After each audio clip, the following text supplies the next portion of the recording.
જીગલો આત્મા છે અને એને મરી ગયા ને 150 વર્ષ પૂરા થયા છે. શું વાત કરો છો રણજીત કુમાર? લે હું આત્મા છું, લે હું ઉકલી ગયો છું.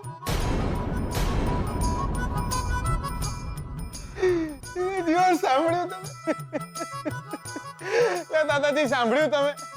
લે આપણે ઉકલી ગયા છે. લે હું મરી ગયો છું ને મને જ ખબર નહીં. લે બહુ સારો માણસ હતો.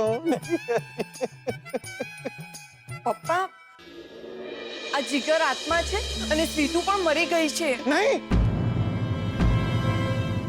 લે સ્વીટુ બી જતા રહ્યા.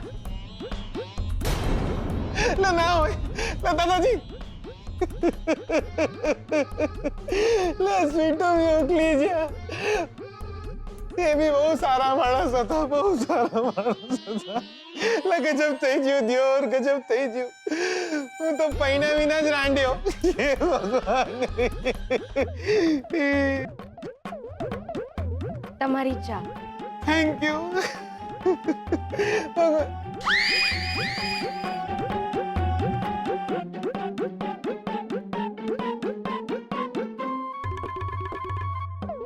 તમે જીવો છો? પણ મને તો આમને કહ્યું કે તમે ઉકલી ગયા.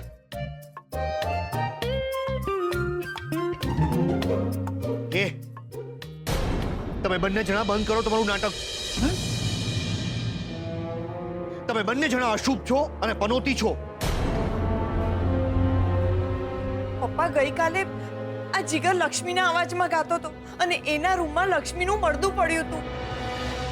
બસ, enough is enough.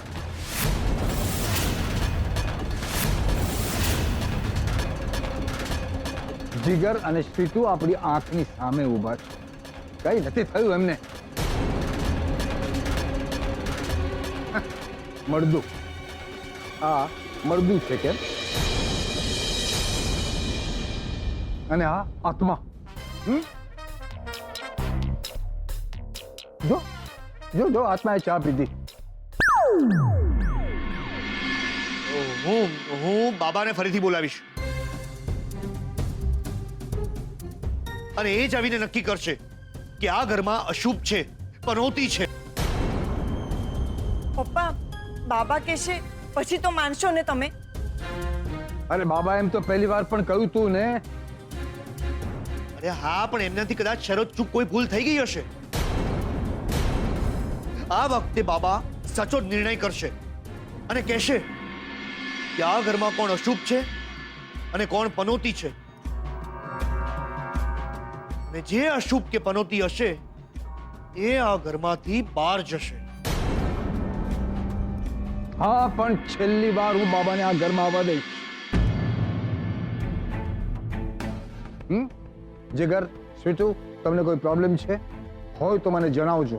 તમારો ફેસલો સાંભળ્યા પછી જ હું બાબાને આ ઘરમાં આવવા દઈશ. ઓકે?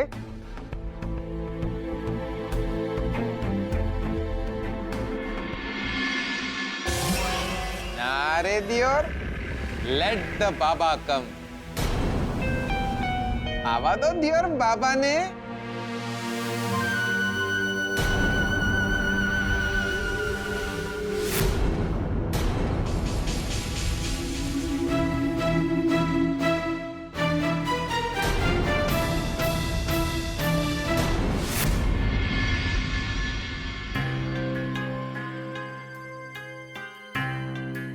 જુઓ, આ વખતે તમે કોઈ ભૂલ ના કરતા.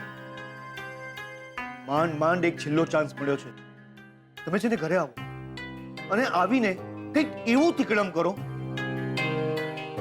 કે ઘરમાં બધાને એમ લાગે કે જીગર અને લક્ષ્મી બંને પનોતી છે, બંને ભટકતી આત્માઓ છે. એ બંને આ ઘર માટે અશુભ છે અને જો આ બંને જણા ઘરમાં રહેશે તો ઘર પર બહુ જ મોટી આફત આવી પડશે. આમાં તિકડમ ક્યાંથી આવ્યું? એ બંને સાચી આત્માઓ છે, સાચી પનોતી છે એ બે જણા. પણ ભૂતને હું ભૂત કહું, એને પાછું ખોટું લાગ્યું અને મને વળગ્યું તો મારે આખી જિંદગી બેસવાને બદલે આંબલીના ઝાડ પર આમ ઊંધા લટકવું પડે. હું ભાઈ એ બધું હું કઈ ના ચાલતો. યાદ કરો તમે. તમારી જમાનત કરાવીને પોલીસ કસ્ટડીમાંથી છોડાવ્યા તમે તમને. આજે તો તમારે મારી મદદ કરવી જ પડશે. સાચે જ આ જીગર અને લક્ષ્મીને ઘરની બહાર કાઢીએ છૂટકો છે. બંને સાચેમાં જ પનોતી છે. પૈસા બોલો ને તમે. કેટલા પૈસા જોઈએ છે? 10,000? 20,000? અરે તમે માંગો એટલા પૈસા આપીશું. પણ બસ જીગર અને લક્ષ્મીને આ ઘરની બહાર કાઢવા જ છે. પપ્પા અમારી વાત માનવા તૈયાર જ નથી.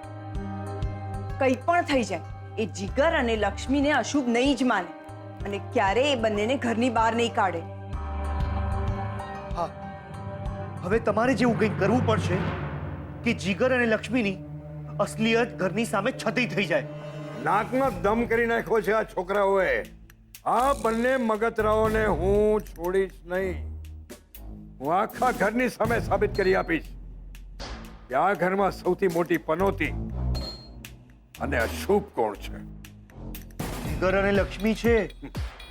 એ હજી સાબિત કરવાનું બાકી છે ને. હું તો કહું છું કે તમે આજે જ ઘરે આવો અને બંનેને છત્તા પાડી દો. જીગર અને લક્ષ્મીનો આજનો દિવસ છેલ્લો દિવસ હોવો જોઈએ અમારા ઘરમાં. છોડીશ નહીં. એ છોડીશ નહીં હું બંને જણાને.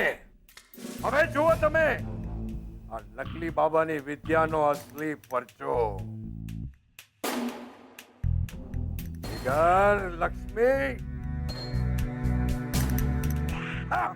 ભાગી જાઓ.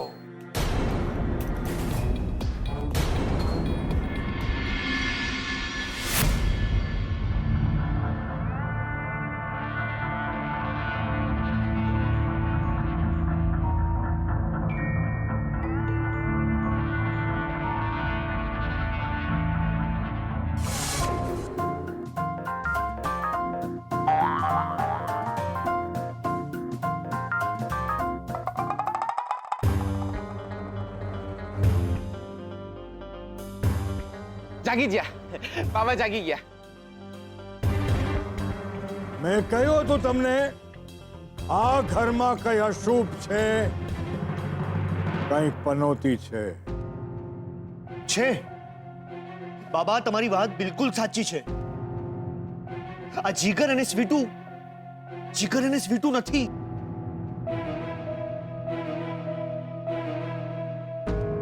શું? મને એક વાત કહો સ્વીટુ, આપણે બે નહીં તો આપણે કોણ છીએ દિયોર? બાબા, આ જીગર અને સ્વીટુ બંને આત્માઓ છે. બાબા, વધારે વિચાર કરવાની કઈ જરૂર નથી. ભગવાન ઘર છોડીને ચાલ્યા ગયા હતા, એ પાછા આવી ગયા છે.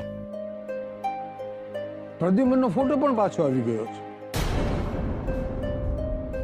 અને આ ઘરમાં કંઈ જ અજુગતું બની નથી રહ્યું. પણ અમારા રણજીત કુમારને એવું માનવું છે કે આ જીગર અને સ્વીટુ અશુભ અને પનોતી છે. હવે કોઈ પણ શરત ચૂક વિના, ખોટી ગણતરી કર્યા વગર આ રણજીતભાઈ જે કંઈ કહે છે એ એમની વાત સાચી છે.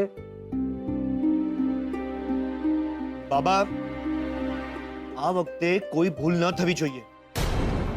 કરો, ચમત્કાર કરો અને કહો આ ઘરમાં કોણ અશુભ છે અને કોણ પનોતી છે. બાબા, હવે ઉતાવળ કરો, મોડું થાય છે. કમાલ છે, દરેક વખતે તમારે તમારી વિદ્યા યાદ કરવી પડે છે. ઓ દાદા, મારી ડોક છે ને એ અકળાઈ ગઈ છે. છેલ્લા 12 વર્ષથી અકળાઈ ગઈ. એટલે ક્યારેક આ રીતે મારે એને છૂટી પાડવી પડે, સમજ્યા? મારી વિદ્યા સાથે આને કોઈ લેવા દેવા નથી. હા, તો સાબિત કરો કે આ ઘરમાં અશુભ અને પનોતી કોણ છે. જે શુભ હશે આ ઘરમાં, જે જેનાથી આ ઘરમાં કોઈ ખતરો નહીં હોય એની હથેળીમાંથી માતાજીનું કંકુ નીકળશે.